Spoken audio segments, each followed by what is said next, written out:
povo abençoado! Nós estamos aqui para mais um episódio do nosso Café com Fé. Café para aquecer, fé para fortalecer, porque para Deus nada é impossível. Lucas, capítulo 1, versículo 37. E hoje, com muita honra, que eu estou aqui para receber a minha amiga, ela, Ana Laje, uma pessoa muito especial, maravilhosa, que não é linda somente por fora, mas tem um coração, gente, que vocês vão conhecer ao longo da nossa entrevista com ela, né? Vamos falar um pouco sobre a vida dela, sobre o testemunho dela. E eu quero passar, deixa pra ela. Eu quero perguntar pra você, quem é a Ana Laje? Primeiro quero te agradecer pelo convite e dizer que é uma honra estar aqui hoje, compartilhando um pouco, né, da minha história com você e com todos vocês que estão aí assistindo. É uma grande honra estar aqui hoje. E quem é a Ana? Eu sou a Ana, esposa do Gabriel, mãe da Lisa, que é um presente de Deus nas nossas vidas. A Ana, caçula de 5 filhos, e vivemos aqui nos Estados Unidos há 10 anos. Há 10 anos a gente está aqui. E nesses 10 anos eu tenho tenho uma família na Flórida, minha irmã que mora lá com os meus sobrinhos, e o restante da minha família toda no Brasil. Tem esses pós e esses contras, né? Às vezes, quando a gente sai do nosso país, a gente já sabe que vai ficar longe da maioria daqueles que fizeram parte da nossa história por um longo tempo, né? Sim. E nós enfrentamos esse desafio. Não é fácil, né? Estar numa terra diferente, num lugar onde você se reinventa, onde você chega do nada e sem nada. Porque a gente chega aqui somente com uma mala e a nossa história para contar. Verdade. Né? E é hoje sobre isso que nós queremos falar um pouco. Ana, me conta como que foi o seu encontro com Jesus. Meu encontro com Jesus. Eu não sei te falar assim uma data, né, específica, porque eu quando tinha 4 aninhos mais ou menos, mamãe se converteu e ela foi para a igreja. Ela também veio de uma família católica e ela teve um encontro com o Senhor na igreja batista, por causa também de um acidente que eu tive naquela época. Aos 4 anos, eu tive um acidente de carro, eu fui atropelada. E eu até brinco, falo que o ser humano ele aprende a andar uma vez na vida. Eu tive que aprender 3. Uau, meu Deus, ó, já começou forte o negócio, né? E foi assim, esse encontro a mãe teve, a mãe foi pra igreja, então eu praticamente cresci ali num lar cristão, né? Com mamãe sempre ensinando o melhor que ela pôde passar pra gente, os ensinamentos de Cristo, da Bíblia. Crescemos ali com minhas irmãs. A gente tem aquela fase da adolescência, né, que é difícil. Eu tive essa fase meio chatinha, de não querer igreja, de não querer ir pra igreja. Mas aos meus 15 anos, eu tive realmente um encontro com o Senhor, mais ou menos com uns 15. Eu batizei e também eu tive esse encontro mais profundo, mais íntimo, de entender mesmo. O sentido do evangelho. O sentido de não estar ali só porque era obrigação, porque minha mãe levava a gente. Mas aquela importância, porque a semente já tinha sido plantada, eu fui alimentada pela palavra do Senhor. E ali eu acho que com 15 anos eu tive aquela maturidade. E foi quando eu também recebi, assim, aquele batismo com o Espírito Santo. Olha. E aos 15 anos eu já comecei a trabalhar na igreja em ministério, né? E eu falo que foi a época que eu mais servi na igreja. Foi dos meus 15 aos meus 20 anos. Né? Às vezes a gente vê adolescente na igreja e às vezes a gente não quer chamar muitas vezes para o ministério. A gente muitas vezes julga o adolescente por... adolescente não vai ter compromisso e tal. E eu sempre lembro isso, a fase que eu mais servi dentro da igreja, com o ministério, foram dos meus 15 aos 20 anos. Uau! É uma fase assim que eu fiquei bem ativa dentro de um ministério. E participei de um ministério grande de teatro, que tinha louvor, que tinha dança. A gente até brinca, era mais que um musical, né? Eu tinha que fazer tudo. Que maravilha. E era uma bênção e isso somou muito na minha vida. Sim. É lindo ver ela contando, né? Os olhos dela se enchem assim, aquela paixão, né? De lembrar. Porque sempre quando você tá contando uma história, você entra naquele momento, né? Ô, Ana, eu queria que você me contasse como que foi fazer parte de algo tão grandioso. Ela é líder do teatro, tá, gente? Era minha líder, maravilhosa, né? Já de antemão, assim, eu não posso nem falar, eu sou suspeita de falar, né? Uma pessoa muito simples no trato com as outras pessoas, né? Muito humilde na forma de liderar, que é importante isso, né? É um exemplo de liderança mesmo. Ela e o Gabriel, né? Que foram meus líderes no Ministério do Teatro. E servem com tanto amor na igreja, com tanto carinho. Nessa época que você começou a fazer tanta coisa para o Senhor, o que te deixou como lição para ser uma líder como você é hoje? Amém. Eu acho que o que deixa a lição pra gente é a questão do compromisso mesmo. Foi algo que me marcou muito, o compromisso que as pessoas tinham com a obra naquele ministério em que eu servi. A gente sabe, o ser humano não é perfeito, ninguém é perfeito, a gente vai ter desavenças, Sim. vai ter momentos que você vai olhar e você vai querer até sair mesmo. Mas quando o propósito é o Senhor e é a obra dele, e aí você se compromete com aquilo. Sim. Isso é maravilhoso. E algo também que a gente levava muito a sério, Lulu, era uma vida de santidade. Sim. Sabe? Era pensar, eu estou subindo ali no púlpito, no altar. É um temor, né? O temor de você estar ali em cima, levando a mensagem, levando o evangelho, né? Então, a gente estava no lugar de um pastor, vamos dizer. Sim. O pastor não vai levar a mensagem hoje, quem vai levar é o teatro. Uau, Então, assim, é ter essa responsabilidade de que eu estou ali, eu tenho que consagrar minha vida. Sim. O cristão em si, todos nós como Sim. cristãos, nós temos que buscar a santidade diariamente. Mas quando você serve no altar, é uma responsabilidade muito grande. Você tem que ter esse comprometimento com a obra e com a santidade, com a busca pela santidade. Então isso é algo assim que me marcou muito. A gente às vezes não tinha férias, sabe? Era final de semana inteiro ali para a obra mesmo, vivendo, apresentando sábado em outras igrejas, domingo de manhã na nossa igreja, todo domingo de manhã nosso compromisso com a nossa igreja. E à noite a gente já ia para outras igrejas, ensaiava domingo de tarde. Então, assim, era aquela dedicação, né? E a gente, quando tá jovem, você tem aquele pique. Você tem aquele pique e faça isso. Coloca adolescente para estar nos ministérios, que você ocupa. Né? Enquanto tá fazendo, não tá perdendo tempo com outras coisas, né? Exatamente. Que lindo, que maravilhoso ver, né? Que tão jovem, né? Devido você já estar envolvida com os ministérios, isso foi criando laços mais fortes com o Senhor, né? No sentido de saber que Deus estava te vendo. E você não estava fazendo para o homem, estava fazendo para Deus, né? É muito importante isso. Muitas vezes, hoje em dia, a gente vê as pessoas fazendo, mas só de você olhar, você não julgando, mas você já sabe que aquilo ali não faz muito sentido para a pessoa, que às vezes ela quer estar ali só mesmo por estar em alguma parte da igreja, fazer parte de algum grupo, né? E esse não é o intuito de ser cristão. O nosso maior intuito é fazer, mas fazer pro Senhor. Porque eu creio que o Senhor recebe muito mais quando você faz algo para uma coisa, mas faz bem feito, do que você estar envolvido em muita coisa e não ter tanta excelência no que está fazendo, né? Eu vejo muito isso, que às vezes o Senhor ministra, né, nas pessoas algo e a pessoa às vezes quer fazer, mas quando ela começa a se envolver em muita coisa, ela não tem aquele mesmo entusiasmo em fazer, né, pro Senhor, em temer ao Senhor, em ter essa vida de santidade, levar as coisas do Senhor a sério, que eu creio que o Senhor recebe muito quando a gente realmente faz pensando nele, na vontade dele, como que seria fazer, sabendo, você fazer sabendo que o Senhor tá te vendo. Eu acho que isso é o principal, né? Mas, Ana, me conta aí, eu tô sabendo que aconteceu algo, assim, no meio de tudo isso, né?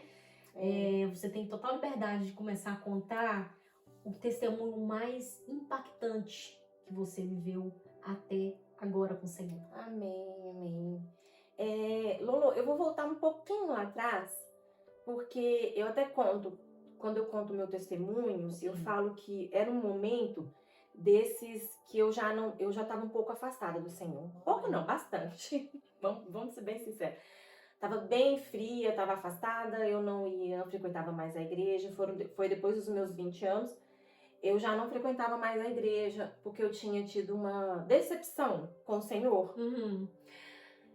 A gente não entende os propósitos do Senhor, muitas vezes a gente não entende a vontade dele. Sim. Às vezes a gente até aceita a vontade dele, mas a gente se revolta, né, com aquela vontade dele, não entendendo a soberania dele. Hoje eu entendo a soberania dele, eu entendo que a vontade dele ela é perfeita. Sim. E ele sabe, né, o que é o melhor. E essa decepção que eu tive com o Senhor foi em 2002, quando eu servia intensamente. Era uma época que eu servia intensamente na igreja, na obra, e a gente teve uma perda muito grande na família, que o Senhor levou a minha sobrinha. Ela tinha 5 aninhos. E ela chamava Ana também. Olha. Filha do meio de uma das minhas irmãs. E era uma sobrinha muito amada. E era uma criança perfeita, normal, só que ela adoeceu em uma semana e ela já veio a falecer. Ela foi entubada, foi para CTI, entubou e ela faleceu. O Senhor a levou. Sim. Ela teve uma pneumonia fulminante. Olha. O quadro dela foi de pneumonia fulminante. E assim, eu falo assim que a nossa fé foi provada, mas não aquela fé de você crer que o Senhor pode fazer. Sim. Mas a fé de crer na vontade dele. Sim. Sabe, Lulu? Hoje eu entendo isso. Que nem tudo é ganho com o Senhor. Exato. Né? Que hoje eu entendo assim. Porque o Senhor estava provando a fé, mas não aquela fé. Ninguém duvidava que ele poderia curá-la, que ele poderia até mesmo levantá-la do caixão. Sim. No velório dela a gente tinha até essa fé. Se ele pudesse, ele levantaria ela. Mas ele não quis. Essa não foi a vontade dele. E o problema tá aí, é não aceitar a vontade do Senhor. E eu não aceitei na época. Sabe? Eu afastei do Senhor. Não foi igreja, não foi nada. Eu virei as costas pra ele. Eu fiquei de mal. Sabe? Fiquei de mal de Deus. Falei, não quero esse Deus que a gente faz tudo e estamos aqui. E ele não pôde curar minha sobrinha. E a fé, que todo mundo teve fé. Né? Então eu entendia, naquela época eu entendia dessa forma. Eu não entendia que a vontade dele, ela é soberana, que é perfeita, e ele é quem conduz os nossos caminhos. Por mais que seja doloroso, mas a gente tem que confiar que é o Senhor que está no controle, sabe? E é essa fé que a gente precisa de ter, de obedecê-lo, por mais que doa, né? E é confiar nisso. Hoje eu consigo falar isso crendo que o Senhor fez o melhor por ela, né? Sim. Então, assim, eu não aceitei, então eu afastei, fiquei distante. Só que nesse tempo foi quando eu conheci o meu esposo, hoje, o Gabriel, que ele já veio aqui, já esteve com vocês. Uma bênção. E eu conheci ele nesse momento que eu estava afastada. E a gente namorou, a gente começou a namorar. E ele já compartilhou com vocês, eu nem vou falar muito, assim, porque quem não assistiu o vídeo dele, corre lá e assiste, né, Lulu? Sim, gente. Pra ouvir a parte dele. É muito bom. É muito bom, porque é o ponto de vista dele e ele dá o testemunho de quem ele era, de como o Senhor transformou também a vida dele. E de início eu já amava muito o Gabriel, porque ele é uma pessoa muito querida. Sim. Ele é uma pessoa amável, ele é uma pessoa fácil de se gostar. E todo mundo gostava dele, né? Minha família toda, as minhas amigas, todo mundo gostava dele. As minhas amigas amavam o Gabriel, mas odiavam o Gabriel, namorado da Ana. Olha só. As minhas amigas faziam essa divisão. Fazem essa divisão. Ana, a gente ama o Gabriel, mas a gente odeia ele como seu namorado. Deixa o Gabriel, ele só te faz sofrer. E é isso que ele conta no testemunho dele, né? Porque ele não se via desse jeito, né? Mas aí ele me fazia sofrer muito, assim, com mentiras, com traições, né? Então, isso aí foi uma forma de eu também começar a voltar pro Senhor, em oração. Eu começava a orar por ele, mesmo distante, mesmo não frequentando a igreja. Eu comecei a buscar o Senhor ali, no meu secreto, pela vida do Gabriel. Comecei a orar por ele, Senhor, me ajuda, transforma a vida dele. Eu amo a vida do Gabriel, mas eu quero ver ele transformado. E comecei a orar por ele nesse sentido. E foi assim, os dois anos de namoro, né? Os 2 primeiros anos de namoro. Até que chegou num ponto que eu já não aguentava mais o Gabriel. Uau! Eu já não queria mais o Gabriel. E eu falei, não, agora acabou. Acabou e a gente fez uma última viagem com a família dele, era um carnaval e a gente viajou. E era até pra tentar dar uma melhorada, assim, no relacionamento, Dá né? uma Com a viagem, alavancada, né? distrair, né? Sim. Mas aí foi pior. Meu Deus! A gente brigou tanto naquela viagem que eu falei pra ele, olha, chegando em Belo Horizonte, Sim. você não me procura, eu não vou te procurar. Tivemos essa conversa lá. Olha só. Você não me procura. E ele falava assim, não amor, mas eu prometo que agora eu vou mudar. Eu falei, não, agora eu cansei. E só que aí eu até brinco, eu falo assim com ele que quando eu falei isso, acho que o Senhor viu lá de cima. Sim. E falou assim, não, peraí minha filha, Não é bem assim não. eu né? já tô chamando ele pra perto, eu quero ele perto de Sim. mim. Aguenta um pouquinho aí, Sim. vai doer, vai ser difícil, Meu Deus. mas a vitória vai vir. E aquele Gabriel que você me pediu, você vai ter. Que lindo. Eu até brinco assim, falo assim com ele, Sim. vou segurar pra não chorar. Eu chorava isso. E aí, e foi o que aconteceu, porque daí, na volta da viagem, Sim. eu precisei até mudar a minha passagem, porque eu já comecei a passar mal. Olha. Na viagem, eu já tive uma infecção Sim.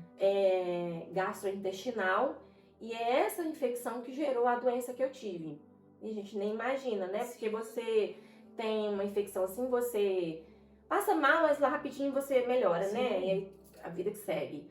Então, eu comecei a passar mal ali na viagem, ele ficou comigo o tempo todo, né? Minha sogra e meu sogro estavam juntos. E aí eu voltei para Belo Horizonte um pouquinho melhor, mas Sim. assim, já tava com muita fadiga, sentindo muito cansaço, muita fadiga. Uau. E aquilo ali começou a me chamar a atenção. Esses 15 dias após essa infecção que eu tive, Sim. eu já tava tendo sintomas da doença, mas eu não sabia. Uhum. Nem imaginava, né? Nem imaginava. E eu era uma pessoa muito ativa. Eu estava cursando educação física, eu estava no meio do curso. Eu já trabalhava em academia, eu já dava aula, o dia inteiro dando aula. Eu tinha, assim, muita reserva muscular. Então, isso fala que até o que me ajudou muito. Olha só. Para quem é internado em uma UTI, uma CTI, a reserva muscular faz toda a diferença no seu quadro. Faz toda a diferença. Então, assim, só que eu tava com muita fadiga. Eu falei, meu Deus, não tava conseguindo dar aula nesses 15 dias. E é exatamente quando a doença se manifesta. Ela se manifesta entre 15 a 20 dias. Uhum. Ela realmente se manifesta. E foi nesse período aí que eu dei a minha última aula e eu quase caí, assim, de fraqueza. Meu Deus. E fui pra casa e eu lembro de estar sentada no chão do meu quarto conversando com o Gabriel no telefone. Uhum. E falei assim, amor, eu tô sentindo muito cansada. E eu tentei vir do chão pra minha cama e eu já quase não sentia minhas pernas. Uau. Aí eu meio que pulei assim com o braço pra cama e falei com ele no telefone. Falei, nossa, eu quase não consegui ficar de pé agora pra vir do chão pra minha cama. Alguma coisa tá acontecendo, eu tô muito cansada, muito fraca. E ele falou, será que você não tá pegando muito pesado nas suas aulas e tal? E aí a gente não imagina, né? Só que aí no dia seguinte, isso foi à noite, aí era uma sexta-feira de manhã, eu acordei e eu já não conseguia mais andar. Perdeu os movimentos assim? Da cintura pra baixo já não tinha mais movimento nenhum. Uau. E eu lembro que eu sentei na minha cama e eu tentava levantar e minhas pernas não respondiam. Meu Deus. E é desesperador, Lulu. É desesperador. E eu tava sozinha com minha mãe, tava até na cama dela. Eu lembro que eu tentei chamar a mamãe assim porque todos os meus órgãos ficaram preservados, eu sentia tudo. Então você sentia vontade de fazer xixi e tudo. E aí eu chamei a mamãe. E quando eu tentei gritar, minha mãe, eu não conseguia. A voz não saiu? Eu não tinha força. Saía aquela voz bem fraquinha. Sim. Eu tentava gritar a mamãe, mas a mamãe veio. O que aconteceu? Eu falei, aí ela... Como assim? Aí ela me arrastou pro banheiro. Ela me levou arrastada pro banheiro. Sentei lá, fiz xixi e tal, voltei. Aí ela me botou na cama de novo. E aí, quando eu percebi nas minhas mãos, vocês vão até notar que eu fico tremendo até hoje. Olha. Não sei se vocês vão conseguir ver aí. Eu tenho esses tremores, que é uma sequela da doença. Olha só. Porque eu tirei a cura, as curas milagrosas, Sim. mas algumas sequelas ficaram. Sim. Então, eu lembro que quando a mamãe me pôs na cama e eu olhei as minhas mãos, eu não tinha força para fazer isso. Eu só fazia assim, meus dedos já não fechavam, minha mão só ficava assim, aberta. E eu falava, mãe, eu não consigo fechar minhas mãos, olha aqui. Minha mãe olhava, Aí, resumindo, assim, ela ligou pra todo mundo, ligou pro meu pai, minhas irmãs estavam trabalhando, e ela ligou pra todo mundo. E a gente correu pro pronto-socorro. Sim. E nessa caminhada de pronto-socorro, manda pra cá, manda pra lá, manda pra ali, manda pro Sim. outro, o quadro foi agravando, Sim. sabe? E eu cheguei no momento deles me sentarem na cadeira no hospital, num outro hospital que eu já tinha chegado, eles me sentaram igual eu tô aqui agora, e a cadeira não tinha braço, e daí eu fui pro chão. Caiu. Eu Não caí teve assim, ó. força. Porque eu já não tava segurando mais o meu tronco nem sim. o pescoço. Uhum. Então a doença já tava subindo. Sim. Essa é uma doença, vou explicar pra vocês rapidamente. Ela é uma doença neuromuscular. Uhum. Ela é neurológica que ataca o sistema muscular. Sim. Os nossos músculos, eles têm fibras e inervações, né? E essas fibras musculares Uhum. que emitem sinais para o nosso sistema nervoso. Uhum. E a doença, ela ataca justamente essa inervação. Sim. O seu sistema imunológico destrói o seu sistema nervoso. Uau, é uma luta. É uma luta de um sistema com o outro. Porque aquela infecção que eu tive lá na praia, Sim. na viagem que a gente fez, Sim. o meu sistema imunológico entrou em ação para combater A infecção. os invasores Sim. ali do meu organismo. Uhum. Entrou para combater essa infecção. O que acontece com o sistema imunológico? Ele continua combatendo. Mesmo Só que ele sem não tem sem nada ter- ali para ele combater. Ele pega o seu sistema nervoso na reta e ele vai destruindo. Olha. Ele destrói as inervações. Então, os seus músculos não conseguem emitir sinais para o seu sistema nervoso. Sim.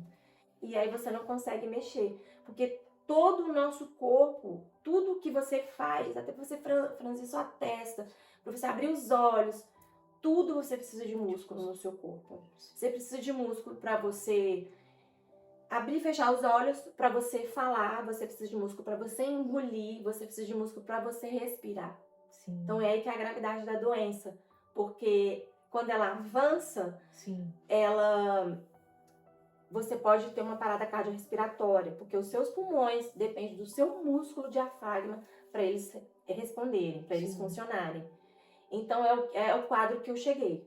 Eu cheguei num quadro que eu fui ter uma parada e eu precisei ser entubada e induzida ao coma.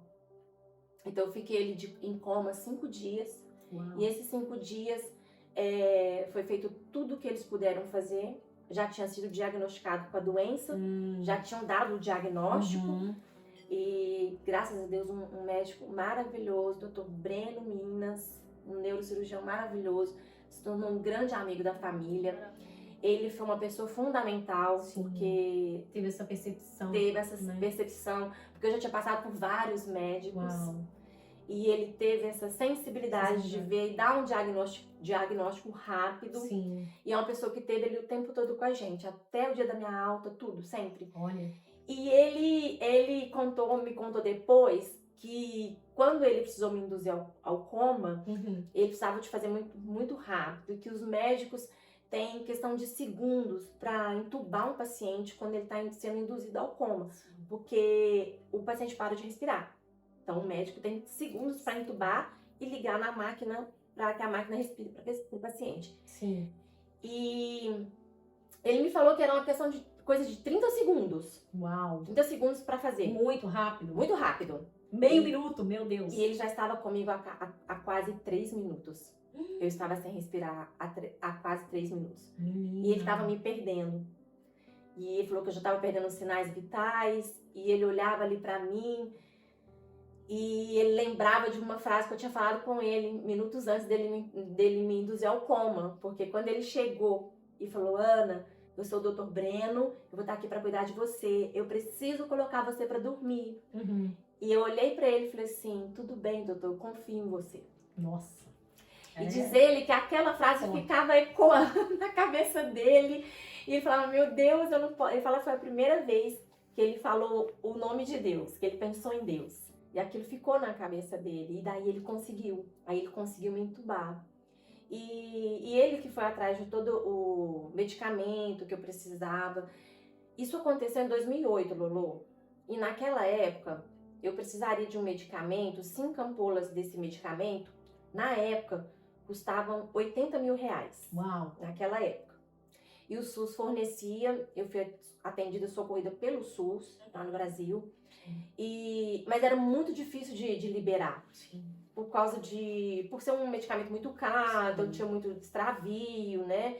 Então era difícil isso, e foi uma luta, o meu médico teve que ficar firme lá, minha família interferiu, meu irmão, gente, eu até contar pra vocês, o meu irmão também teve um papel fundamental no medicamento, porque não chegava, e o meu médico falava, a Ana precisa tomar esse medicamento, ela precisa, porque é um medicamento que ia paralisar a ação do meu sistema imunológico, de destruir o meu sistema nervoso. Então eu precisava desse remédio o mais rápido possível. E não chegava, e o meu médico falando com a minha família, ela precisa. E o meu irmão foi na farmácia do hospital, saber por que não chegava. E a menina olhou no sistema e falou assim, não, já foi liberado o remédio pra Ana. Só que não tem ninguém pra buscar ele. Onde que tá esse remédio? E a menina passou essa informação pro meu irmão. Gente, meu irmão pegou esse endereço. E ele saiu igual um louco. Imagina. Ele pegou a moto dele e saiu igual um louco nesse endereço pra buscar o medicamento. Ele se passou pro motoboy do hospital. Menina! Olha, ele falou, tô aqui, como é que vim buscar o medicamento usa, né? da Ana Flávia e deu meu nome, nananã. E o Gabriel até conta isso, porque ele presenciou isso. Ele fala que quando a minha irmã viu meu irmão saindo igual louco, Gabriel, vamos atrás dele. Eles foram de carro atrás do meu irmão, porque ele estava muito desorientado. E ela falou, ainda bem que a gente foi, porque era uma caixa de isopor enorme. Como é que vai trazer na moto? E aí deu tudo Como certo. que Deus age, né? Nossa, Deus usou a vida do meu irmão para agilizar também o processo. E esses 5 dias de coma foi que eles fizeram tudo que eles puderam para a ação dessa doença parar. E foi até que o Gabriel conta que eles tranquilizaram minha família, falaram, olha, essa doença ela é assustadora, o risco de morte da Ana passou, porque o risco de morte era aquele, quando os pulmões paravam e a pessoa podia ter uma parada cardiorrespiratória. Então eu estava ali numa UTI, sendo observada, cuidada, e um ventilador respirando para mim. A gente literalmente chama de ventilador, aquela máquina de respirar chama de ventilador.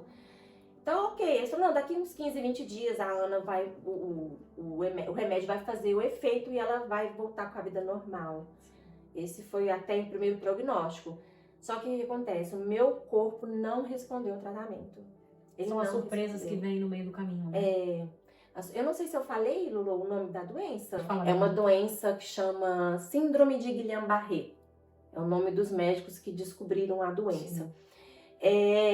Então, assim, Lulu, eu voltei do coma, sem saber o que estava acontecendo comigo, com um tubo na minha boca, respirando por mim, e morrendo de sede, e não podia beber água. Eu quero água, não, você não pode ter água. E o que estava acontecendo comigo? Não mexia nada, só mexia os olhos, não podia coçar, não podia mexer o cabelo, tirar o cabelo do rosto, não podia fazer nada. Coisas simples, né? Simples, Lulu, coisas básicas da vida. Eu não conseguia nem mesmo cuspir. Uau. Eu não conseguia, nem tinha força nem para cuspir. Então tinha que ser limpada toda hora. No CTI eles usam aspirador para te aspirar. Aí aspira toda aquela saliva. E eu comecei a ter aquela vida ali. E aquilo ali foi me levando meio que à loucura. Aquele quadro de depressão, síndrome de pânico. Tudo comecei a ter ali na CTI. E vendo a vida passar, né? Só vendo a vida passar, sabendo o que está acontecendo e não podendo reagir. Exatamente. Eu acho que essa é a parte mais difícil, né? Porque quando você está passando por uma situação onde você pode reagir, é uma coisa. Agora você está paralisado, aguardando que os outros façam por você aquilo que você normalmente faria em qualquer outra circunstância. Eu acredito que é isso que é o mais desesperador, né, Ana? Sem saber o que vai acontecer daqui a 3 segundos. Sim. Né? E é o que você falou, é desesperador. Imagina. Eu tava tentando entender o que estava acontecendo comigo. Por que eu tô aqui imóvel, parada? Tão jovem, né? 20 anos, 20 Exato. anos. E aquele tubo na minha boca, a minha vontade era arrancar aquilo. E por que eu tenho que usar isso? e tentando ser compreendida, porque ninguém entendia o que eu falava, porque eu não tinha voz, não falava nada. E eu comecei a conversar, a comunicar com as pessoas através de um quadro. Eles tinham um quadro com as letras. Aí eu já mexia, na verdade no início eu só mexia os olhos mesmo. Sim. Então quando eles falavam, Ana, se for essa letra você pisca. Aí eles iam mostrando a letra, e aí quando era eu piscava, e a gente começou a se comunicar assim, com as letras. Depois melhorou um pouquinho, que eu mexia um pouquinho o pescoço, então eu já conseguia balançar a cabeça assim e não. Então essa era a comunicação. O que acontece quando você entra num quadro de começar a se mover? É como se a doença estivesse regredindo? No sentido de as medicações começaram a fazer efeito, não no tempo esperado, igual você pensou, né? Igual foi prometido. Sim. Na quantidade de dias que você estava ali. Mas quando você consegue movimentar o pescoço e tudo mais, isso é uma resposta da medicação ou tudo Deus mesmo? Como você enxerga isso hoje? O prognóstico deles com medicação era assim, se tomar o medicamento, você vai ser curada. Sim. Então, pronto, você volta ao normal, sabe? Até porque esses 15, 20 dias que eles falaram, o seu corpo ainda não deu aquele tempo de você atrofiar, ter uma atrofia muscular, por exemplo. Sim. Porque quando eu saí da CTI, Lulu, eu saí pesando 30 quilos, mais ou menos. E uma pessoa pesava o quê? 58. Eu saí pesando 30 quilos. Então, assim, tudo que era músculo, aquela reserva muscular que eu te falei que eu tinha, foi toda gasta ali. Foi consumida. Então, tudo ficou atrofiado. Então, para você recuperar os movimentos, aí é muito difícil. Sim. Muito difícil. E respondendo sobre o medicamento, eles não tinham esperança mais no medicamento. Porque os medicamentos não mostravam melhora. Sim. Porque, igual eu te falei, tomou, melhorou. Não melhorou, alguma coisa aconteceu. Alguma coisa tá errada. Vai ficar mais claro de você entender, por exemplo, quando eu te falar que foram 60 dias de CTI. Sim. Então, por exemplo, e nesses 60 dias de CTI, a única coisa que eu tive de melhora foi realmente balançar a cabeça. Assim e assim. E nem é assim, né? Porque assim também eu já não segurava. Era a cabeça encostada aqui no apoio e fazendo assim e assim. Era o que eu tinha de movimento. E falando da parte respiratória, eu gosto de focar na parte respiratória porque foi o primeiro milagre que o Senhor operou. Sim. Porque foram muitos os milagres. Muitos. Foram milagres. A parte respiratória foi o primeiro. Eu falo assim que eu só queria respirar.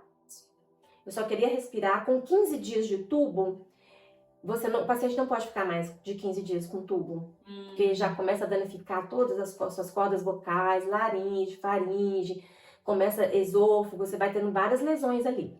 Então, 15 dias é o máximo. Eu acho que eu tava com 14 dias, eles fizeram a cirurgia que eu fiz a traqueostomia. Daí você já não tem o cano na boca, o cano já é direto na sua traqueia. Sim. Né? Um caninho aqui e liga o aparelhinho para você respirar por aqui. Então, eu fui submetida a essa cirurgia. Ok, esse era o meu quadro, então. Meu quadro era esse. Era tetraplegia, eu estava tetraplégica. Uau. Dependente de ventilação mecânica para respirar, alimentando por sonda. Uau. Esse era o meu prognóstico. Sim. E... Podemos chamar de um quadro semi-vegetativo? Ele não chega a ser... seria semi porque quando a pessoa está no estado vegetativo, ela não tem noção do que está acontecendo, né? Até muita gente pergunta assim, Ana, como que é ficar em coma? Não sei. Você não tem consciência, né? Você não tem consciência. Sim. Eu falo assim que eu até preferia ter ficado uns 60 dias em coma e ter acordado, sabe? Sim. Mas assim... Você viu a vida passando? Eu vi a vida passando. Sim. Eu sabia tudo o que estava acontecendo e o meu corpo não respondia. Mais doído, né? O meu corpo não respondia. Sim. Não respondia. Então, nesses 60 dias de CTI, eu estava totalmente atrofiada, a musculatura do corpo atrofiada, inclusive os pulmões. Uau. Os meus pulmões, o pulmão da gente é abertinho, o meu estava fechado. Uau. Colado um no outro. Nossa. E eram feitos exames toda semana praticamente. Sim. Eu fazia vários exames e entre eles as chapas dos pulmões, para ver como estavam os meus pulmões. E eu não queria mais nada, eu não queria saber de andar, de fazer nada do que eu fazia, eu só queria respirar. falava, Deus, eu quero respirar sozinha, eu não quero esse aparelho respirando por mim. Dormir 24 horas ali escutando aquele aparelho fazendo aquele barulho, respirando por você, aquele barulho.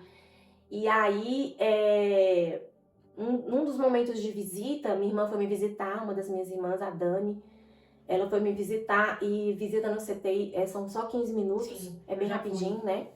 E ela chegou num momento muito crítico do meu dia. Era uma rotina diária, eu fazia isso todas as manhãs, com a fisioterapeuta. É uma fisioterapia respiratória, esse trabalho. E a fisioterapeuta, ela fazia manobras respiratórias comigo, para eu tentar respirar, para tentar expandir os pulmões. Ela faz todo esse trabalho. E aí, ela não via mais esperança. Ela mesmo, depois ela me falou. Depois ela me perguntou o que aconteceu, Ana, sabe? Porque era uma rotina que ela tinha que fazer. Ela entrava ali no CTI, me dava bom dia, falava, Ana, vamos desmamar? Eles chamam de desmame. É desligar o aparelho que respira e deixar você respirar sozinha. E pra mim isso era uma tortura, Lulu. Era a pior hora do dia. Imagina. Quando ela desligava e eu tinha que respirar ali sozinha, e eu chorava, e eu ficava vermelha, e eu chorava, e eu implorava que eles ligassem a ventilação de volta. E eu ficava ali 10 minutos no máximo. 15 minutos eu tava querendo morrer já. Era aquela sensação de você estar assim, sendo enterrada viva. Era uma sensação horrível. Não tem força. Não tinha força, Não você consegue. fica sem fôlego, seu pulmão tá ali pequenininho, ele tá trabalhando. Um esforço triplicado, né? Aquele esforço tremendo. E a minha irmã, o horário de visita, liberaram ela pra me ver bem na hora que eu tava nesse procedimento. Então ela não falou nada. Ela entrou, ela viu que eu tava sofrendo, essa hora eu vou chorar. Pode chorar. Porque ela sofria muito de me ver daquele jeito. E ela não falou nada, ela só deitou por cima de mim assim e ficou orando por mim. E começou a orar ao Senhor. E eu ali naquela luta, respirando, e ela lá quietinha, debruçada sobre mim e orando. Essa hora não dá para não chorar, Lulu. Eu lembro muito dela. E aí ela... Minha irmã era uma bênção. Minha vida, minha irmã, ela é uma bênção. E ela era uma referência que eu tinha, porque quando eu estava desviada dos caminhos do Senhor, ela tentou de tudo para me trazer de volta para perto dele, sabe? E ela foi a pessoa usada pelo Senhor para que todo esse milagre... Foi um elo entre o Senhor. Tudo que aconteceu nesse milagre que eu vou compartilhar com vocês, o Senhor usou a vida da minha irmã, da Dani. E os 15 minutos passaram e na hora que ela tava saindo da CTI, ela só me beijou minha testa e saiu. Pra sair, tinha que lavar as mãos, sabe? Sim. E ela tava lavando as mãos e me olhando. E na hora ela conta que ela não sentiu dentro dela, ela escutou. De camaneta, Deus, hein? Ela escutou uma voz audível. Ela se virou pra ver quem tava falando com ela. Tremendo. Ela falou assim, eu não senti lá no meu íntimo, não foi um sentimento, eu ouvi. Ela falou, eu ouvi aquela voz, eu assustei, eu olhei para um lado, olhei para o outro. E aquela voz falou com ela 2, 3 vezes, porque ela ficou teimosa ali, com vergonha, com medo, e aquele tanto de médico, você tem um corre. Sim, é um corre. E aquele médico pra lá, médico pra cá, enfermeira pra lá, e ela olhava para um lado, olhava para o outro, e essa voz falou assim com ela, volta lá na sua irmã, sopra dentro da boca dela, que eu vou soprar o fôlego de vida nela hoje. Ai, Deus. E ela obedeceu, Lulu. Ela voltou, ela falou que ela ficou constrangida de fazer isso.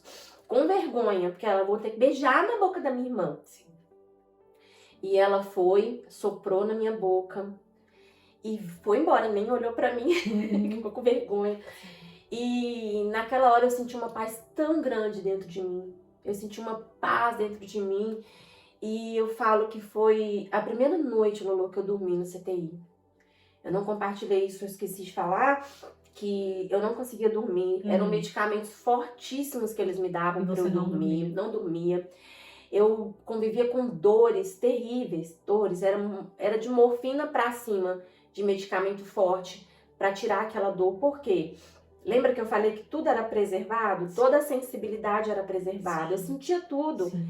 Então, o nosso corpo pede que a gente se mexa. Você tava presa dentro de você mesmo. Isso.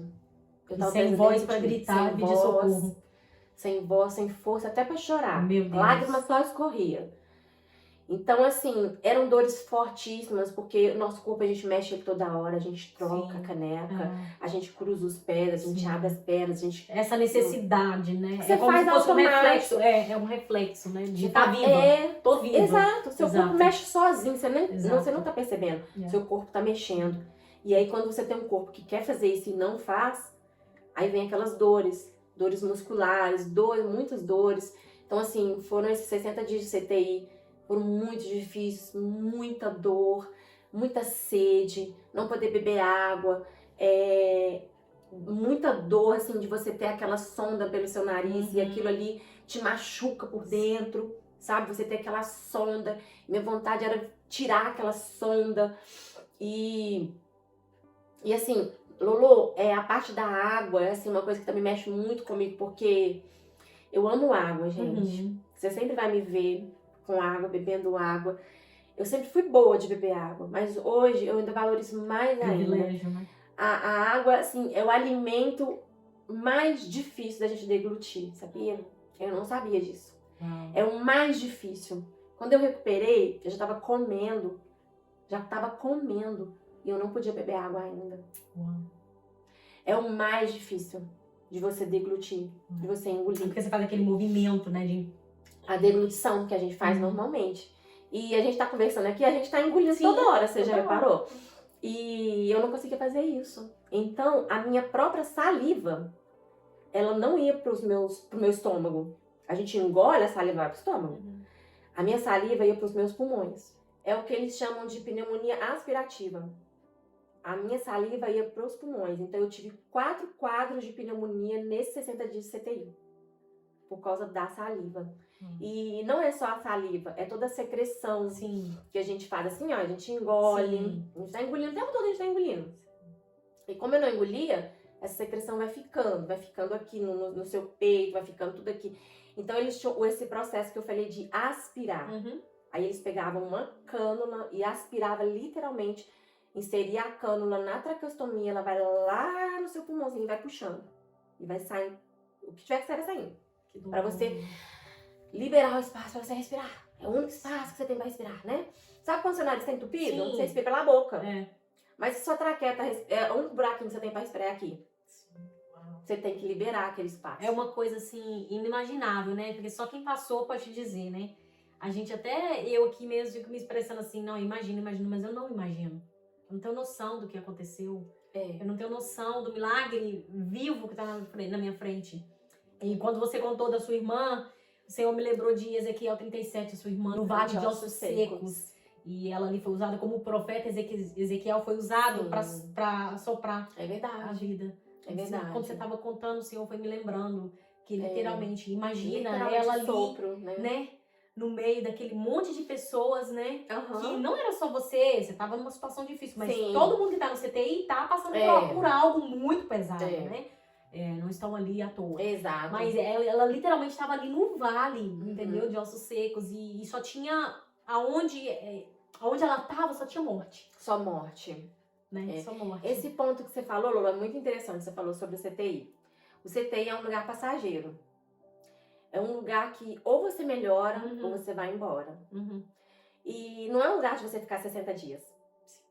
Então, assim, isso também contribuiu para que eu tivesse aquela depressão, aquele síndrome do pânico. Todo, ele tempo todo. Entrava um paciente, eu via ele entrando, daí ele já saía num caixão, praticamente, né? Então, assim, entram pra morrer ou entram pra melhorar. Sim.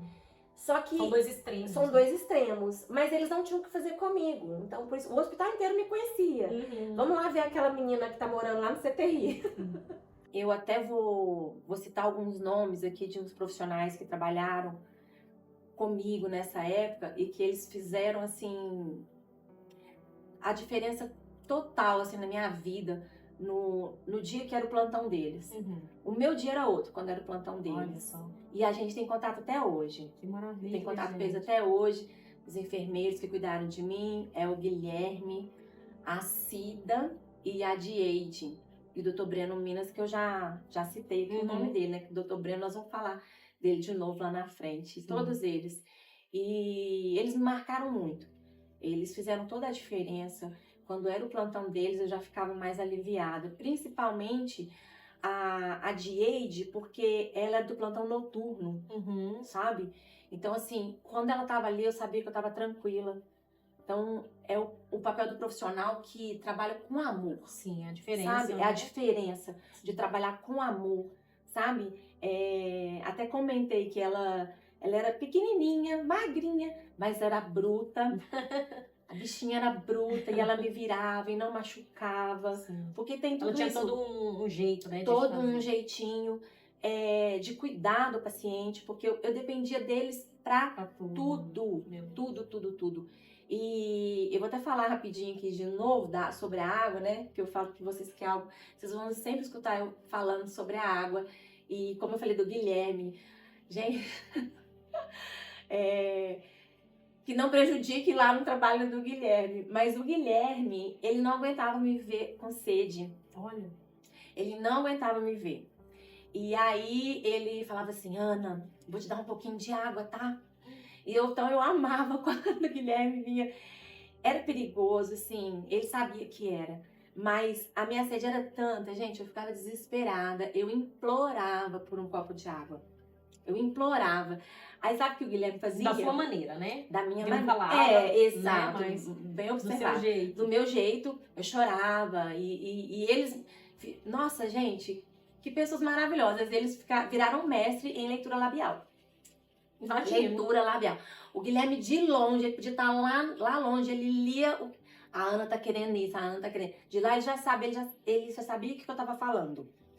E não me peça pra ler lábios, que eu sou horrível. Agora, esse pessoal, Gabriel, eu falei, Gabriel ficou mestre em leitura labial.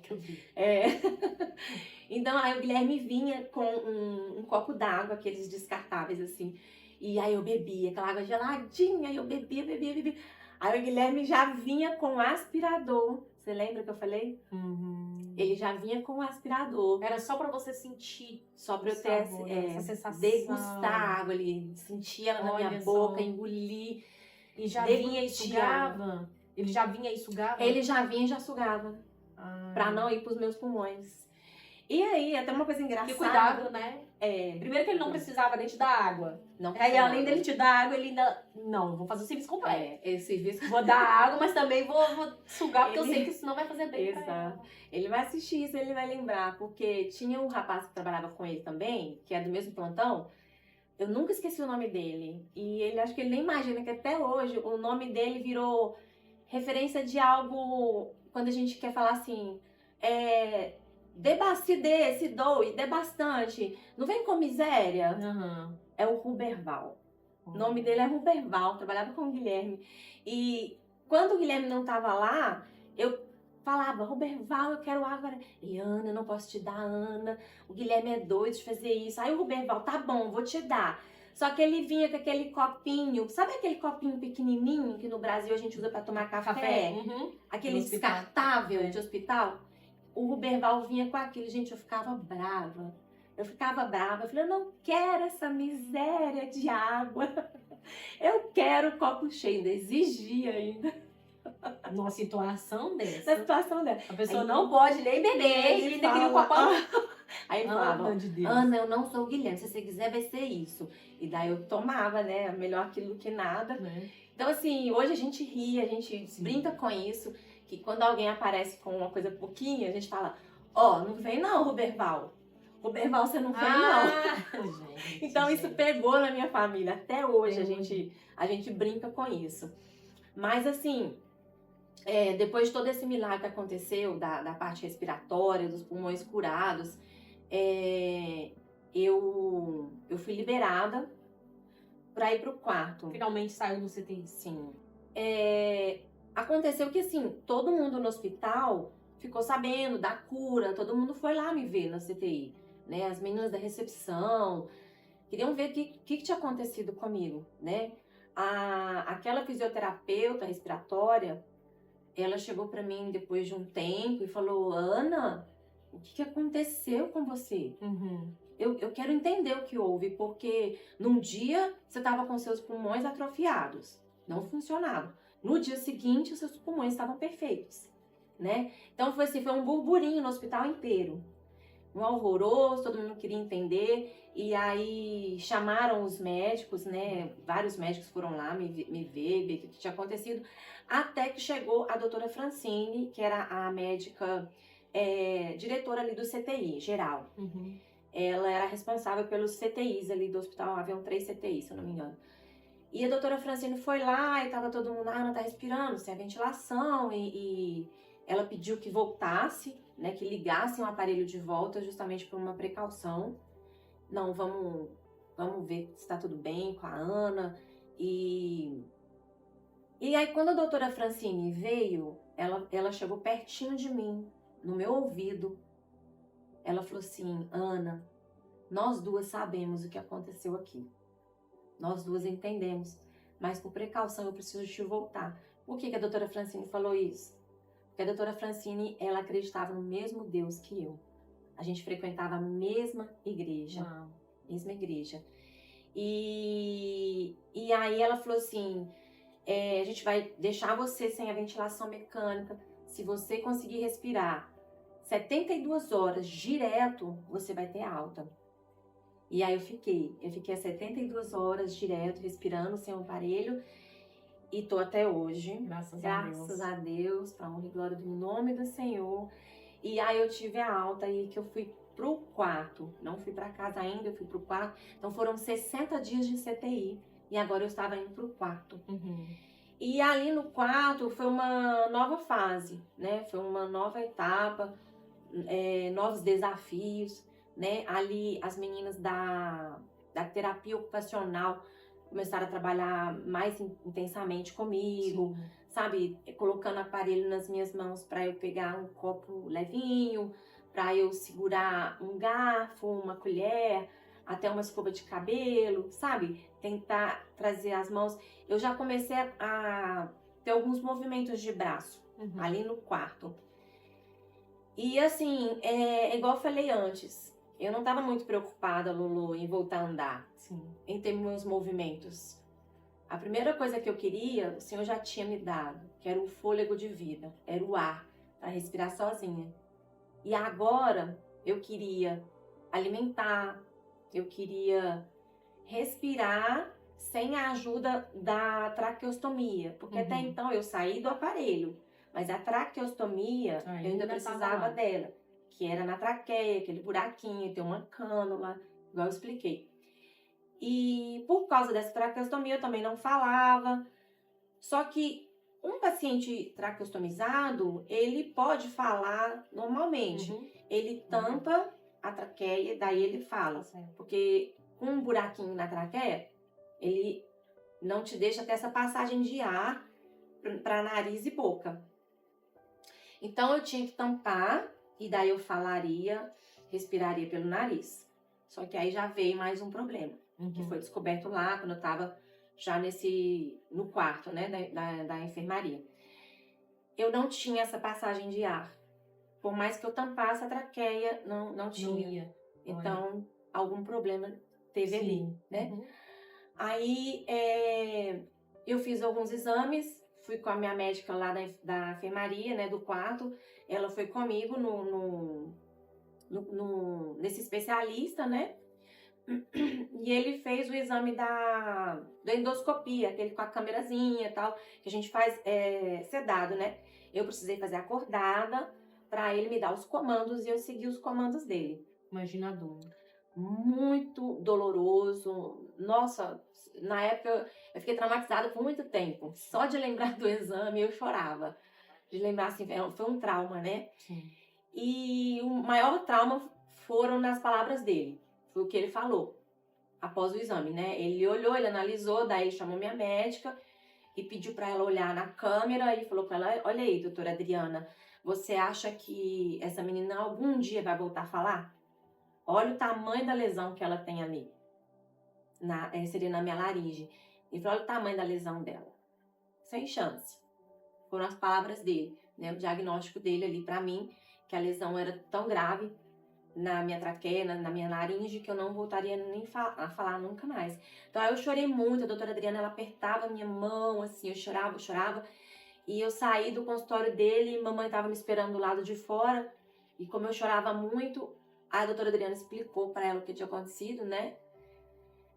E ela abaixou, mamãe, com aquela fé dela, assim, inabalável. Ela abaixou para mim e falou assim: filha, não chora, não chora. O Senhor já fez e Ele vai continuar fazendo. A última palavra não vem desse médico, vem do nosso Deus. Sabe, mamãe, assim, minhas amigas, né, contavam que elas iam me visitar no hospital e elas iam lá muito preocupadas com mamãe. Nossa, Dona Isa, como é que Dona Isa deve estar? Ela vai precisar de um abraço, ela vai precisar de um conforto. E elas iam me ver, as minhas amigas iam me ver. Só que elas saíam de lá confortadas. Porque mamãe consolava todo mundo. Olha só. Porque a fé dela era inabalável, Lulu. A fé dela era inabalável. Ela confortava, consolava. As pessoas saíam de lá cheias de fé. Crendo no poder de Deus. Mamãe, Lulu, assim, só aproveitar que eu tô falando dela. Depois de tudo que aconteceu da minha recuperação, ela não perdia oportunidade de falar dos milagres que o Senhor fez e faz até nos dias de hoje. Sabe? A gente brincava, você tava no ponto de ônibus assim, não encosta nela não. A pessoa já chegava perto de mamãe, ela já começava a falar. Você conhece minha filha? Não vou te contar a história da minha filha. Porque na verdade não era a minha história que ela estava contando. Ela queria falar sobre o poder do nosso Deus. De Deus. Esse Deus que a gente crê, que é poderoso, que operou e continua operando até hoje. E é exatamente o que nós estamos aqui fazendo, né? Exatamente. Exaltando o nome dele. Porque se não fosse ele, né, Ana? Se não fosse não estaríamos ele, aqui. Onde nós estaríamos, né, Lulu? E ele é tão maravilhoso que ele cuidou até de quem estivesse próximo de você, Sim, né? Olha aí. A médica que já conhecia Jesus, cultuava com você na mesma igreja. E foi enviando pessoas empáticas, como os enfermeiros, que muitas vezes faziam a sua vontade, mesmo sabendo que não podiam. Mesmo tendo médicos que são insensíveis na hora do diagnóstico, como você recebeu aquele diagnóstico, né? Nunca mais vai. Mas é exatamente pra gente ver que não vem de nós. Não. Né? Até o mal é usado pro bem, né? Exato. Às vezes uma notícia difícil de se receber. Nós somos humanos, a gente sente. Você sentiu naquela hora o peso daquelas palavras, né? Mas a sua mãe, como uma mulher sábia, né? Uma mulher que conhece o Senhor, que conhecia o Senhor, que sabia que aquele Deus já tinha feito mais da metade do processo. Ele não é um Deus de obras pela metade, ele é um Deus de obras completas. Aleluia. E foi ali que ela deu aquela palavra: não confia nisso aí que está sendo dito, né? Que essa não é a palavra de Deus. A palavra de Deus, ela é a última palavra. Aleluia. Né? E é muito lindo de se ver, trabalhar do Senhor, isso. Né? E às vezes... Desculpa. Eu fico assim, sabe por quê? Porque eu fico vendo como que Deus te ama. Que amor é esse? Meu Deus. Que graça incalculável, né? Ele moveu um mundo em seu favor, né? E é assim que nosso Deus faz. Ele move o mundo em favor de uma pessoa. Mesmo a gente não merecendo. Mesmo a gente não merecendo, porque é a graça. É a graça. É a graça de Jesus, né? Imerecida Que o Senhor vem e faz. A gente não Existem merece. pessoas como Ana que passam por processos mais profundos, né? Vamos dizer assim, né? Mais dolorosos. Mas existem outras pessoas também que não precisam passar por tanta coisa assim. Eu vejo a sua história como o Senhor permitiu que tudo isso acontecesse para que as outras pessoas ao seu redor fossem também alcançadas. Amém. Porque o nosso Deus, ele trabalha no individual, mas ele enxerga um coletivo também. Que não é sobre mim. Não é sobre nós, é sobre o que pode fazer através de nós. Exatamente. Né? Sermos curadas para curar outras pessoas. Para que outras vidas sejam alcançadas, né? Sim. No meio de tudo isso, o Senhor foi trabalhando em outras pessoas. Sim. Mas aí eu queria que você entrasse, Ana, não sei se tem algo mais a ser dito a respeito do hospital, mas quando você foi para casa. Sim. Né? Nós estamos chegando, né, nessa parte. Você falou algo muito interessante sobre a notícia ruim, né? Foi a notícia ruim que eu tive naquele dia. Talvez hoje, você que está assistindo, talvez hoje você recebeu uma notícia ruim. Mas o dono do amanhã, ele te conhece. E é Ele em que planeja o seu amanhã, o seu futuro. Sim. Então, assim, não temas, sabe? Não temas. Não. Confia no Senhor. Confia nesse Deus que tudo pode. Entrega nas mãos dele. A gente quer chorar, a gente quer desestruturar quando a gente tem uma notícia ruim. Foi o que aconteceu comigo. Mas quando a gente recebe essa palavra, nos lembrando que a última palavra vem do nosso Deus, a gente tem onde se apegar, sabe? Então se apegue nessa verdade, que a última palavra vem dele. Sim. E é sobre isso. Esse exame eu fiz numa terça-feira. E aí o restinho da semana eu fui para preparar, justamente para eu ir para casa. Eu já tinha ficado 1 mês no quarto. Então foi 2 meses na CTI e mais 1 mês no quarto. Então 3 meses de internação até então. E aí era dia de festa, né? Sexta-feira, a Ana vai para casa, finalmente. Eu já estava trabalhando também com a fonoaudióloga para conseguir deglutir alimentos. Então eu já conseguia tomar a papinha, igual uma criança mesmo. Tudo foi igual criança, né? Usar fralda, comer papinha, ter pessoas para me dar banho, pessoas para trocar minha fralda, pessoas para pentear meu cabelo, para lavar o meu cabelo, trançar meu cabelo, tudo. Uma criança a gente volta a ser mesmo. E aí a sexta-feira chegou, né? Eu já falei que a minha irmã foi treinada para cuidar de mim em casa, como se fosse não uma CTI, porque eu já não ia precisar mais do aparelho para respirar, mas outros aparelhos, aquele de aspirar, a traqueostomia, né? O que foi treinado ali comigo naquele mês de quarto. Ana, as pessoas têm vida normal com traqueostomia, né? Você vai continuar comunicando com ali a tabelinha de letras, de palavras. Agora eu já conseguia movimentar um pouco as mãos, então eu podia mostrar se era isso, se era aquilo, né? Cabeça assim, não. Então essa era a vida normal que as pessoas levam com esse diagnóstico, esse prognóstico, né? Então eu iria para casa nessas condições. Aí na sexta-feira, aquele meu médico lá, o que me socorreu, o Dr. Breno, tirou folga naquele dia. Não, eu vou para casa com a Ana, eu tenho que acompanhar a família da Ana, tenho que ver como que vai ser essa chegada dela em casa. E foi sim, foi uma festa. Eu cheguei lá em casa, já estava adaptado, né, para uma cadeira de rodas. Meu quarto já estava ali adaptado. Fiquei no quarto tudo dos meus pais, né? De Tudo diferente. Meus pais saíram do quarto deles para eu ficar no quarto deles, onde tinha um banheiro e tudo. E assim, isso eu fui para casa na sexta. Então, recapitulando, o exame foi na terça, eu fui para casa na sexta. No sábado eu tava ali, deitada na cama, mamãe de um lado meu, Gabriel do outro lado, a gente estava assistindo TV. E a minha irmã, a Dani, de novo, a mesma que soprou nos meus lábios, ela foi fazer uma comidinha para mim. E ela foi jogando tudo ali no liquidificador, porque tinha que bater tudo, né? Tinha que ser uma papinha. E ela disse que eram ela ia jogando os alimentos junto com as lágrimas dela. Ela ia jogando ali dentro. Bem sensível, Bem sensível. E ali ela fez essa oração, igual a Lolo falou, que ela crê que o nosso Deus, ela acreditava e ela crê que ele é um Deus que começa e ele termina, ele conclui. Ele não é um Deus que faz pela metade. E foi nesse sentido que ela começou a orar. Deus, eu não aceito, eu não falar mais com a minha irmã, não ouvir mais a voz da minha irmã. Ela declarou. Né? Ela falou assim, eu quero ouvir a voz da minha irmã. O Senhor tem poder para terminar essa obra, para concluir esse milagre. Um milagre completo, Senhor. Opera um milagre completo na vida da minha irmã. Eu quero ver ela falar, eu quero ver ela cantar. Eu vou ouvir minha irmã cantar. Mamãe falava isso sempre. Filha, ainda vou te ouvir cantar. E ouviu, né? Glória a Deus. Mamãe ouviu. Mamãe partiu, mas antes ela ouviu. Sim. E aí minha irmã terminou, ela entrou no quarto com a sopinha. E por eu não ter, não respirar pelo nariz, eu não tinha o olfato. Sim. Eu não sentia cheiro de nada. E na hora que ela entrou pela porta, a minha cabeça acompanhou assim, ó. Porque eu senti o cheiro da sopa dela. Imagina. E eu estranhei, né? Eu senti o cheiro. Imagina. 3 Foi meses surpresa até pra você. Exato. Deus me surpreende. Maravilhoso. Porque 3 meses sem sentir nenhum tipo de cheiro. Então, assim, eu senti aquele cheirinho e olhei, e mexendo os lábios, eu falei, eu tô sentindo o cheiro da sopa. E aí mamãe olhou assim, Gabriel com o olho desse tamanho.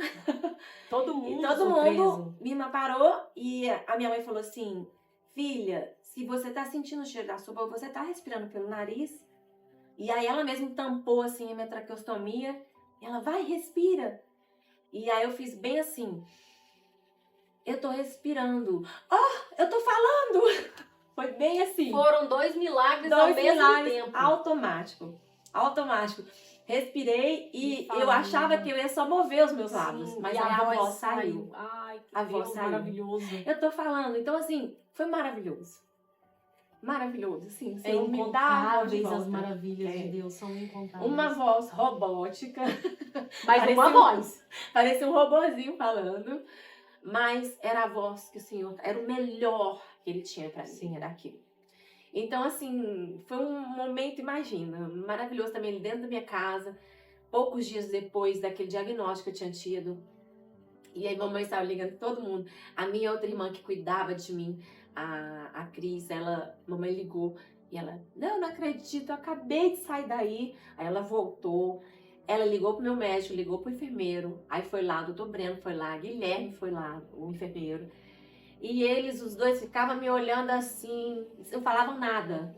Estou Nada, observando. só ficavam me observando. E eu, O que tá eu acontecendo, falando, meu eu Deus? quase não falo, né, Lu? Não, um pouquinho, gente.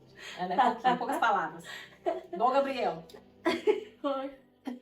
E aí eles me olharam e falaram assim, Ana, não é possível, Ana. Você ficou 3 meses naquele hospital, ninguém ouviu sua voz. Você tá um dia em casa, você tá falando. Então, assim, foi um milagre maravilhoso, assim, que marcou, sei que marcou as nossas vidas e marcaram outras vidas. Outras pessoas. Né? E esses profissionais, eu sei que eles foram marcados pelo poder do nosso Deus, que tanto que deu uma semana, mais ou menos, que eu estava em casa, o doutor Breno voltou lá para me fazer mais uma visita. Só que esse dia, ele chegou e falou assim, Ana, que tava com uma camisa assim, comprida, né? E ele falou assim, Ana, essa semana eu fiz algo porque eu nunca quero esquecer o que eu vivenciei cuidando de você, né? Sendo seu médico ali. E daí ele levantou assim a manga da blusa, daí ele tinha tatuado a oração do Pai Nosso no braço dele. Meu Deus. Imagina. Uma pessoa, assim, um neurocirurgião, né? Não é qualquer um, não, é um neuro. É uma pessoa que sabe da ciência. A ciência é humana. Exato. Mas a ciência divina, o nosso Deus, ele ainda não era especialista, não sabia dessa área. Não conhecia. Não conhecia. E foi isso que ele falou. Ele falou assim, eu fiz pra nunca esquecer. Porque depois de tudo que eu vivenciei, hoje eu acredito na existência de Deus. Ele não acreditava na existência de Deus. Então, assim, eu sei que assim, o Senhor veio pra impactar mesmo. Muito, sabe? Pra gente. impactar. E ele era músico. A gente chegou a ministrar junto em algumas igrejas. Eu ia levar meu testemunho e o doutor Breno falava, não, eu quero estar junto. E ele tocava. Testemunha viva do milagre. Maravilhoso. Era um testemunho, assim, ele presenciou ali, né? Presenciou. E ele falava mesmo, nossa, era uma honra pra ele estar ali. E achei lindo uma vez que ele me falou, nunca esqueci, que quando ele tocou com a gente ali, eu cantei uma música, ele tocou, ele falou assim, Ana, hoje eu sinto a diferença que é tocar e cantar com um propósito. Antes eu só tocava uma música, hoje eu toco com um propósito. Então, assim, foram coisas lindas que a vida dele, né? Sim. A história dele. E, nossa, eles foram maravilhosos. Eu falo que eu sinto muita falta deles, creio que o Senhor ainda vai nos dar a oportunidade de nos reencontrarmos, né? E Lolo, toda essa fase crítica, né? A fase pior passou, né? Que é a da respiração e a traqueostomia. Passou um tempo, mais um bom tempo, ainda fiquei, viu, gente, com a traqueostomia já. Eu fiquei ainda por um bom tempo, né? Eles sempre deixam por precaução, eles nunca se sabem se você pode regredir, né? E você pelo menos já tá ali socorrido, né? Então, depois disso também eu fiquei internada mais um mês no centro de reabilitação. Mais um mês. É um centro de reabilitação referência no Brasil, ele é maravilhoso. É o Sara Kubitschek. E ele tem uma sede em Belo Horizonte, que foi maravilhoso pra mim. As pessoas vão do Brasil inteiro para Belo Horizonte. E ali eu conheci muitas pessoas, muitos cadeirantes. Eu fui ali para aprender a ser uma cadeirante, né? Eu ainda era diagnosticada com tetraplegia, porque por mais que eu tinha movimentos de braço, eram muito pouquinhos, né? Eu quase não conseguia tocar a cadeira sozinha. Sim. Então eu precisava de algumas pessoas para empurrar. Mas lá no centro, eles sempre tentavam deixar eu fazer tudo sozinha. Sim. Mais estimular, independente, né? Eles te treinam a ser o mais independente possível, né? Então, assim, às vezes eles falavam, Ana, tenta ir no banheiro sozinha. Então eu tocava ali a cadeira, levava a vida inteira. Mas ia pro banheiro, então é tudo adaptado, né? Você entra no banheiro com a cadeira. Da cadeira você tem que passar, a força tá no seu braço. Então você passa da cadeira, você usa a força do braço para você ir pro vaso. E nessa transição aqui, nesse meio do caminho, eu não tive força, eu caí aqui no meio, entre a cadeira e o vaso. Aí foi uma confusão. Aí, E como descobriram que você tinha caído? Você tava só no banheiro? nesse dia que eu caí, tinha uma pessoa me esperando do lado de fora. ok. E aí ela já abriu a porta, Ana, tá tudo bem. Eu chorava muito, chorava muito. Sim. Então, assim, eu descobri, por exemplo, a gente começa a usar o que você tem maior força. Onde eu tinha mais força era na cabeça. Então, para escovar o dente, por exemplo, não era a minha mão que fazia esse movimento, era a assim, cabeça. de escovar. Eu segurava a escova com as duas mãos. Eu tinha que segurar a escova de dente com as duas mãos, tremendo. E a cabeça é que fazia o movimento. Então, eu escovava o dente assim. Você Era a foi cabeça. desenvolvendo formas Isso. de Literalmente, avançar. a adaptação. Você vai se adaptando. E aí, outro momento também que me marcou muito quando eu tinha aula de natação, tudo lá, gente, no centro de reabilitação. Aí tinha aula de natação. Eu que era professora de natação, antes de tudo isso. Já dava aula de natação já há muitos anos. Tava ali eu, sendo cuidada, né, nas águas ali de novo. Façam natação, gente. É maravilhoso. E aí a professora falou, Ana, você vai lá pro vestiário sozinha e você vai colocar o seu maiô sozinha e tal. E eu lembro assim que vesti o maiô assim, quando eu cheguei na cintura mais ou menos. É a parte mais difícil. Não, e aquele pouquinho de força que eu tinha, eu já tinha gastado todo trazendo o maiô até aqui. Já não sobrava uma vírgula de força para eu conseguir terminar de subir, de fazer isso aqui com a alça. E ali eu fiquei no vestiário. Fiquei lá sentada e chorava, e chorava, e chorava, e chorava, e chorava. Até a professora sentir faltando a Ana aqui. Daí ela foi atrás de mim no vestiário. E ela viu que eu tava lá já há um tempão. Então, assim, são os pequenos detalhes da vida mesmo. Coisa que às vezes a gente nem valoriza, né? Não valoriza. Nós somos tão ingratos que às vezes nos levantamos de manhã e ao levantar da cama nem nos lembramos de que se não fosse o Senhor não conseguiríamos, né? Que o Senhor nos fez tão perfeitos com todos os movimentos que são tão involuntários que a gente é tão reflexo, é tanto no reflexo que você não dá valor para isso. Só quando você realmente não consegue fazer. Exatamente. É o que você falou, nós não estamos no controle. Nunca estamos. Nunca estamos. O Senhor sempre está no controle. O fôlego de vida é Ele quem dá. Se Ele quiser tirar agora, Ele tira. Se não é o fôlego, a gente não vive, né? Então, assim, as coisas naturais, né? Igual o Gabriel, isso marcou muito. Ele até falou comigo, né? Não esquece de falar aquela hora que eu servi água para as visitas. Porque isso é algo que marcou muito a vida dele. Ele ficou marcado com esse dia. Eu já estava em casa e a minha família foi me visitar, meus tios, minhas tias, estavam uma galera lá em casa. E aí, assim, sentou todo mundo em volta da cama. E vocês vão lembrar que lá no início eu falei que o alimento mais difícil de deglutir é a água. O líquido, né? Tipo assim, um café, por exemplo, é bem, bem líquido, ele é quase próximo a uma água. É muito difícil. Nessa época eu já até tomava suco, mas era um suco com espessante. Não sei se vocês sabem o que é isso. O espessante, ele parece uma gelatina, porém pó. É um pozinho que você coloca em qualquer líquido, né? No suco, por exemplo. E aí você mistura. Então aí vira aquele suco bem espesso. Como- Por isso chama Como espessante, né? gelatinoso, mais ou É, menos? mas não fica duro igual a gelatina, Não, né? Ele entendi. fica bem espesso. Aham. Então você toma ali sentindo aqueles grãozinhos. Sim. Você sente aquilo. Ah, Então, ok. não é igual você pegar uma água refrescante, até um suco refrescante. Mas era o que eu tinha no momento, Sim. né? Gelatina mesmo e uns suquinhos lá com espessante. Uhum. Água também com espessante, que eu nem queria. Aí esse dia, a minha família tava todo mundo em volta e conversando, eu na cama. E aí o Gabriel entrou no quarto pra servir água pra eles. Alguém pediu água e o Gabriel entrou assim com uma garrafa de água, que ela até escorria assim, ó, geladinha ali. E ele começou a servir no copo. Eu disse, ai, que água. É algo natural. Ninguém notou que a Ana tava ali olhando. E ali eu já comecei a chorar. Eu comecei a chorar, todo mundo, o que aconteceu? Aí na hora ele se tocou, ele Que olhou era pra aquilo. garrafa, ele... E aí ele saiu com a garrafa, mas aí já era tarde demais. Sim, já tinha já saboreado no cérebro, no Sim, pensamento, aquela água, né? sim. Então assim, cara, é uma coisa que é tão natural pra gente. Sim. Então assim, às vezes você acha que você não tem motivos pra agradecer. Saiba que você tem muitos motivos pra agradecer. É verdade. Muitos, Lolo.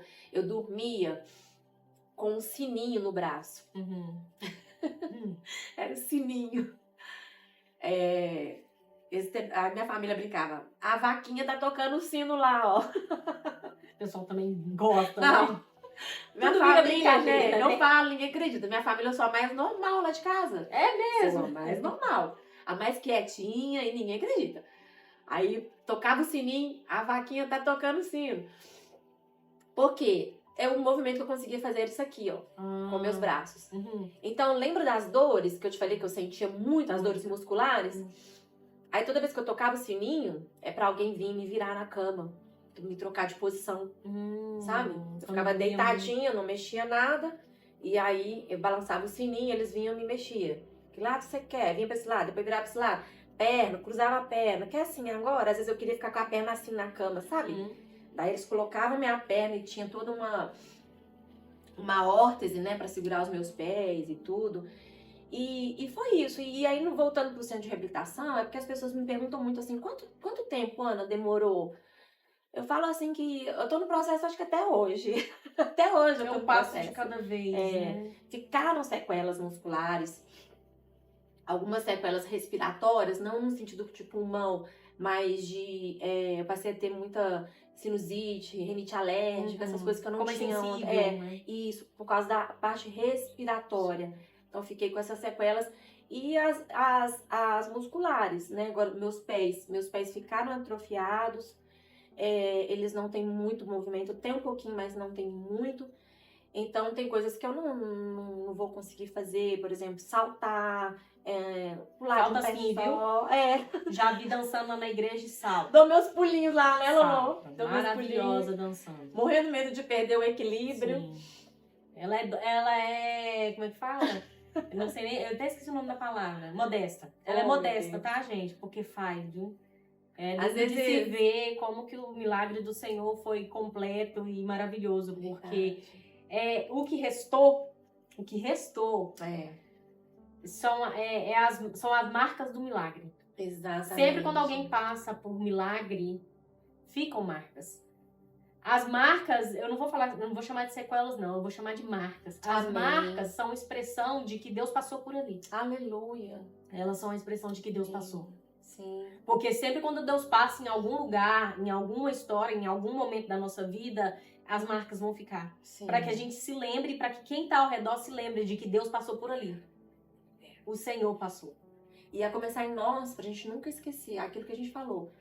Nós dependemos dele. Sim. A gente tem que andar nessa dependência do Senhor. O Senhor. E toda vez que eu achar que eu estou no controle, opa, não. Não, eu voltar estou no controle. e lembrar. E né? lembrar, Se lembrar, não. né? Não sou eu. Às É vezes ele. uma vez eu tava lá no louvor e aí eu não aguentava em pé, eu queria muito ajoelhar. Eu queria muito ir pro chão e ajoelhar. Aí eu falo, meu Deus, eu quero ir pro chão, mas como é que eu vou fazer pra levantar de volta? Olha. E eu lembro Já que eu faz peguei um uma das movimento pensando meninas. no próximo, né? Eu cheguei no ouvido de uma das meninas e falei, depois você me ajuda a levantar? E ela com o microfone, aham. Sem entender nada, né? Sem entender. E aí eu fui pro joelho ali, fiquei, depois ela me ajudou. E assim, aí a gente vai vivendo com essas limitações e aprendendo. E foi um processo muito longo, né? Foi um processo de deixar a cadeira de rodas, ficar em pé pela primeira vez, primeiro ficar sentada, né? Sem encostar em nada, aqui ó, sentadinha, sem encostar em nada. Depois voltar a ter esse equilíbrio. Exato, né? Equilíbrio, centro de gravidade. E aí depois disso, ficar em pé, sempre alguém segurando, dar os primeiros passos. Depois ficar em pé sozinha, dar os primeiros passos sozinha. E aí vem o andador, que era grandão, assim, bem grande. Depois do andador, muleta. Fiquei com a muleta ali. Caí muito no chão com a muleta, gente. Daí quebrei o braço. Tive estiramento 2 vezes no pé esquerdo por cair, assim, de graça. E assim, a gente vai vivendo com isso, Lulu. A gente vai se superando, né? E lembrando do Senhor. Gente, colocar um chinelinho Havaianas, meu sonho era com um chinelo Havaianas, porque sempre com aquela órtese nos pés, esquentava. E para segurar os pés, era quente, quente, quente. E eu lembro que eu saí da ortopedia, a médica falou assim, Ana, você não vai tirar, não, essa órtese aí, não. Sempre o diagnóstico não. Sempre não. Sempre as palavras não. Sempre não. Não. Eu falava assim, não acredito. Eu sentia tanto calor e meus pés queimavam. Eu falei assim, Deus, eu quero calçar um chinelinho. Aí eu saí dessa consulta, falei, mãe, eu não quero essas órteses. Ela, filha... Aí mamãe que já ficou assim, filha, você tem que usar. A médica falou pra você usar. Eu falei, mãe, se eu ficar com essas órteses, eu nunca vou conseguir calçar um chinelo. Hoje você me vê andando de Havaianas por aí. Que maravilha, tá vendo? É difícil, eu falo que não é qualquer um, não é qualquer sandália, tem que segurar meu pé, né? Você sempre vai me ver mais de tênis, mas às vezes a pessoa quando me vê de chinelo, uma sandália, fala, Ana, você machucou o pé. Não, esse é o meu pé de verdade. E é superando essas coisas. Uma né? Superando a fase, dia. Sim, trabalhando e nunca esquecendo, né? Que o Senhor, Ele está no controle. O milagre do Senhor é todo dia vivido, né? Sim, são os pequenos milagres. A Lisa, né? A Lisa foi um milagre também. Maravilha. Porque engravidar, né? Com todas essas não sequelas, né? Essas marcas. Teve uma gravidez bem complicada também, por causa do peso, né? E aí tudo ficava com cãibra. Eu tinha medo até de dirigir. Porque dava cãibra, assim, meu Deus. Então, assim, foi uma gravidez também sob muitos cuidados também. A Lisa, ela é um milagrinho ainda. Um milagre lindo. Linda. Maravilhosa também, uma gracinha ela. E envolvida na obra, a coisa mais linda. Participa do teatro. Participa do teatro. Diaconiza. Diacolisa. Já tem até nome, tá? O nome próprio dela é Diacolisa, né? Pediu pra fazer a camisa. Dos diáconos. Ela queria a camisa igual a deles. Carlinha fez, né? Carlinha. Que lindo, ela participa mesmo. É a coisa mais maravilhosa de ver. Gosta de servir, né? A família toda serve ao Senhor, né? O Gabriel, a Ana, a Lisa, estão sempre ali na linha de frente, participando de tudo que são chamados, né, pelo Senhor, contribuindo na obra de Deus, né? Através do testemunho próprio de vida e também testemunhando os milagres que o Senhor fez na sua casa, né, na sua família, através de todas essas divergências que foram aparecendo no meio do caminho, né? Sim. Mas sempre servindo o Senhor. Eu fico maravilhada com tudo isso, é um privilégio para mim estar ouvindo mais uma vez, mais uma história. E eu quero deixar aqui meu muito obrigada, mais uma vez te agradecer por ter tirado seu tempo, vindo aqui, contado a sua história, esse testemunho impactante que vai impactar muitas pessoas. Amém. Eu quero te agradecer mais uma vez, muito obrigada. Amém. Que privilégio poder ouvir. E eu que agradeço, né, por você abrir as portas para que essa mensagem chegue, alcance mais pessoas, né? Eu te agradeço, assim, é uma honra estar aqui, Lulu. Meu Deus, honra minha. A gente sabe que esse canal aqui do Café com Fé, ele vai, decolar. O Senhor é fiel, né? Eu creio que o Senhor vai fazer coisas maravilosas através dos testemunhos, que o nome dele seja grande. Sim. Né? Sim. Que a gente diminua, que eu diminua para que ele venha crescer. E essa é a intenção, que aonde nossos pés não alcançam, que o YouTube leve, que o Senhor leve. Na imensidão ali na internet. Pela internet, através desse instrumento. Né? Fiquem com Deus, gente, e até o próximo episódio.